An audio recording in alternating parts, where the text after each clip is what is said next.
Hello, friends. You're listening to a clip of the Mostly Harmless podcast. For the entire episode, please visit mostlyharmlesspodcast.com.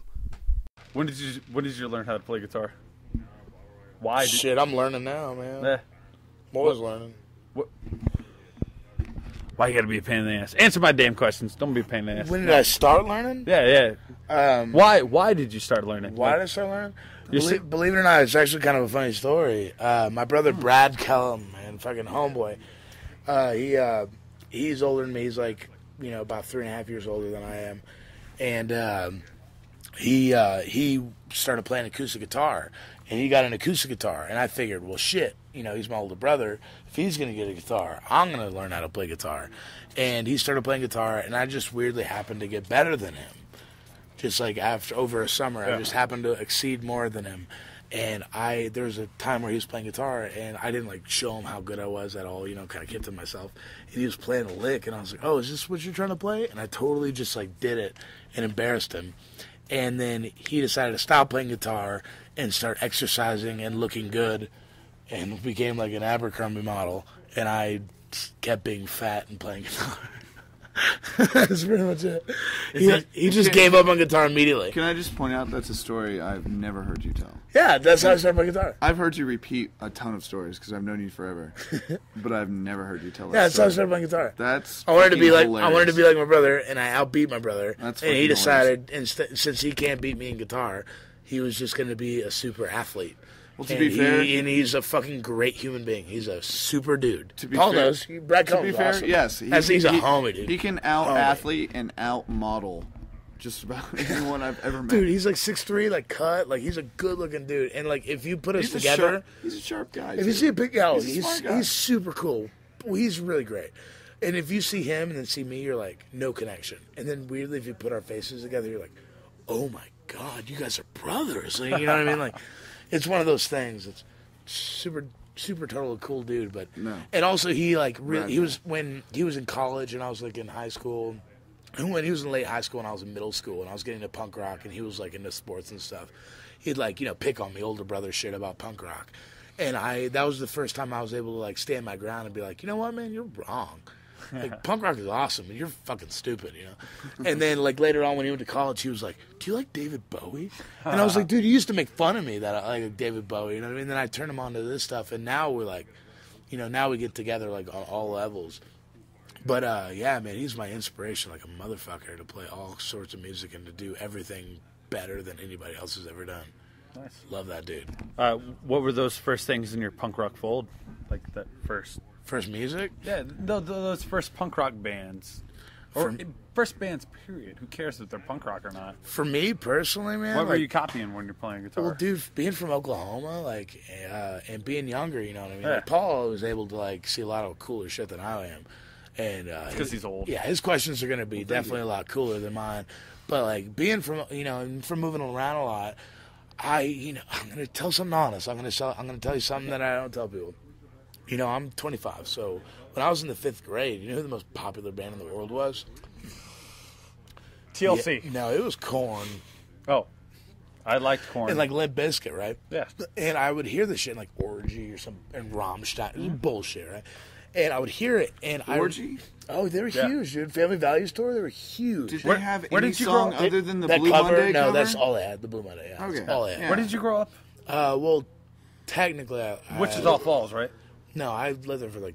Oh, okay. Well, then who cares? I moved to Oklahoma, Midwest City, Oklahoma, in 1995. See, I grew up in Shreveport, Louisiana, about that time. And so you're on my level. I should really call it Shreveport, Texas.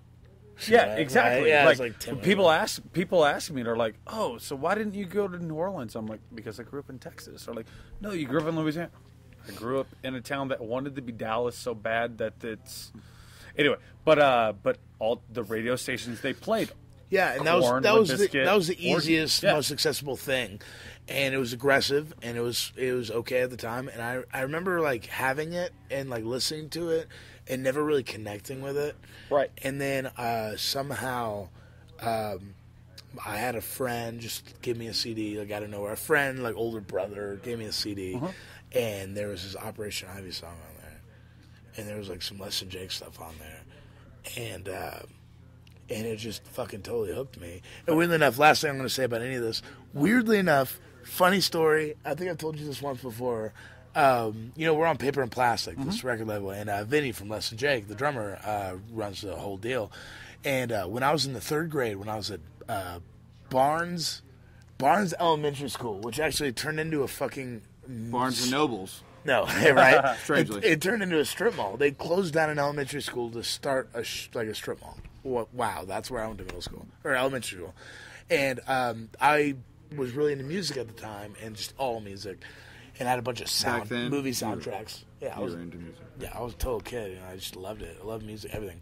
And I talked to my principal, and he allowed me to be like a school DJ for the elementary school before school ran, and during lunch hour, and then when after school ran. So I would make these mixtapes, like calculated perfectly and make them. And there was Less Than Jake's We're All Dudes from the Good Burger soundtrack on there. And there was Less Than Jake's I Think I Love You from the Scream 3 soundtrack that was on that motherfucker. And I was really into Less Than Jake and stuff. And it was just like when I heard punk rock music, it was like, oh, fuck, like that's what I've been looking for, man. Yeah. Like that's the outlet. Like that's what my life is about. That's me. Like I found it. I'm so lucky that I was able to find it at a young age. Like, a lot of people aren't able to have that. So, Paul, I just asked, we were talking to him, why did you start playing guitar? Oh, yeah. So, like him, I started devouring music at a really early age. Right. And I bought, at the time, when I was a little kid, was, the later stages of hair metal. Mm-hmm. And, Living on a prairie. Yeah, but I was I was just, it sounded so good. It was infectious, little stuff, and there's nothing wrong with that. And I was a kid, and then so my sister was going to the University of Chicago at the time, and she was running this punk rock radio show on the university thing, and I wish I'd kept all the tapes from that, by the way, because she used to send me her show all the time, and I had no interest in anything she was doing. But anyways, she sends me this tape, and it's got Booga to Booga to Booga on both sides. So you can just flip it over. And I listened to it and absolutely hated it, except for one song. I love that record. The first time I heard it, man. Except for one song. Grade, dude. One song. I listened to the whole thing. I was like, this is not what I'm into. I'm fucking 8 years old, 7 years old, listening to fucking... What's the song? My Right. Yeah, awesome. With the fucking ding, dude, ding, used to cover the shit out of my middle school band. Dude, in the way it just when the drums and the bass kick in, it's all boom, boom.